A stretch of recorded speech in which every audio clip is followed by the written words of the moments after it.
Ilikuwa ni miaka 90 kuelekea mwaka 2000. Pale Liberia kulikuwa na rais mmoja mbabe sana, anaitwa Charles Taylor. Huyu jamaa alikuwa mbiliki, alikuwa anafadhili vita vya Sierra Leone wapigani wenyewe kwa wenyewe. CIA walikuwa wanamtamani sana, lakini walikosa njia ya kuingia ikulu kwake. Sasa CIA wakapiga hesabu, huyu mwanaume anapenda sana warembo. Hapa ndipo wakamvuta binti mmoja fundi, mrembo balaa, na kichwa chake kilikuwa ni hatari, anaitwa Alicia Mars. Alicia aliingia nchini kama mfanyakazi wa kutoa misaada. Alijua kuvaa, alijua kuongea, na alijua namna ya kumfanya mwanaume yote ageuke shingo.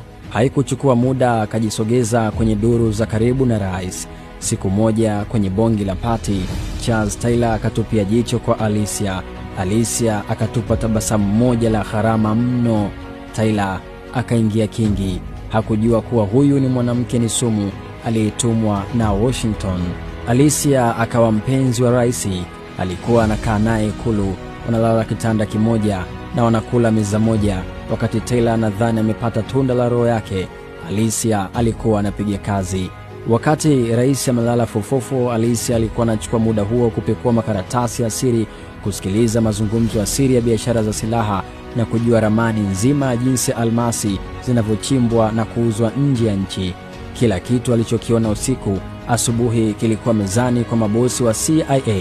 Lakini unajua, maisha ya kijasusi ni kama kutembea kwenye kamba. Baada ya muda, walinzi wa Taylor wakaanza kujiuliza, huyu mzungu mbona anauliza sana maswali? Hali ikawa tete. Alicia akaanza kuhisi kwa Charles Taylor anaanza kumshtukia. Siku moja usiku akapokea ujumbe wa dharura kutoka kwa mabosi wake, ondoka hapo mara moja, mchezo umegundulika. Ilibidi atumie mbinu za hatari kutoka Liberia.